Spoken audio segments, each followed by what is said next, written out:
Здравствуйте! Сегодня мы поговорим о роли политических партий в расширении участия женщин в избирательном процессе. В нашей студии гость – директор Центра поддержки женщин Балгакы Абыловна Досалиева. Добро пожаловать! Прежде всего, можете ли вы подчеркнуть значительную роль участия женщин в партии?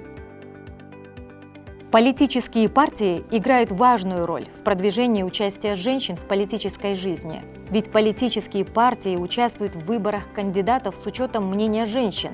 Все это входит в деятельность политических партий. И если в политических партиях будет больше женщин, то партия была более активной и привлекала внимание народа.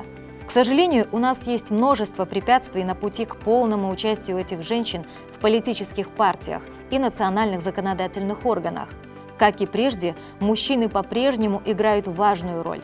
В Кыргызской республике люди по-другому смотрят на поддержку женского лидерства и участие женщин в политике. А что касается роли женщин в текущей политической системе или в Жогорку Кенеш, например, 30% важных проектов инициируются женщинами, а среди мужчин всего лишь 19%. Даже здесь мужчины были далеко не первыми инициаторами. Помимо этого, важна роль женщин в принятии 30% квоты на участие женщин в политике на местном уровне. Кроме того, женщины создали в Жогорку Кенеше неформальную организацию под названием «Форум женщин-депутатов». На базе этой неформальной организации женщины-депутаты продвигают социальные и экономические вопросы, независимо от фракции, и работа действительно плодотворная. Эта неформальная организация хорошо работает с женщинами-депутатами, представителями гражданского общества и СМИ, а также организует качественную информацию, статистику, обмены и общественные слушания. Это означает, что эффективность деятельности Жогорку Кенеша меняется. Мы понимаем про неформальную организацию. А каковы критерии определения чувствительности политических партий к гендерным вопросам?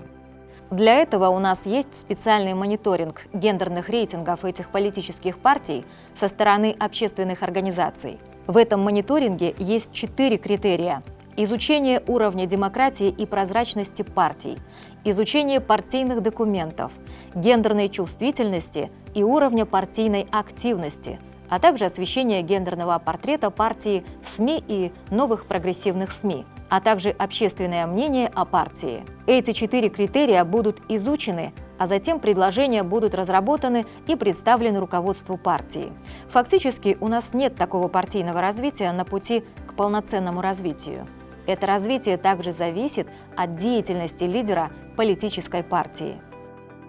В целом, какой совет вы бы дали политическим партиям по продвижению и защите прав женщин? Если эти политические партии включат больше женщин в свои списки и помогут продвижению женщин, и в документации это называется партией женского крыла, если это будет пропагандироваться, то оно принесет хорошие результаты. Если политическая партия включает гендерную чувствительность и социальные вопросы в свою документацию, организует тренинги по этим правовым нормам для продвижения женщин и продвигает практику наставничества опытных политиков, уделяет этому больше внимания, усиливает поддержку женщин на выборных должностях или, по крайней мере, соотношение процентности в Жогорку Кенеш будет 40-60%, думаю, это поможет развитию. Я бы порекомендовала эти предложения партийным руководителям. Спасибо за интервью. У нас в гостях была Балгакы Абыловна Досалиева, директор Центра поддержки женщин. Благодарю всех.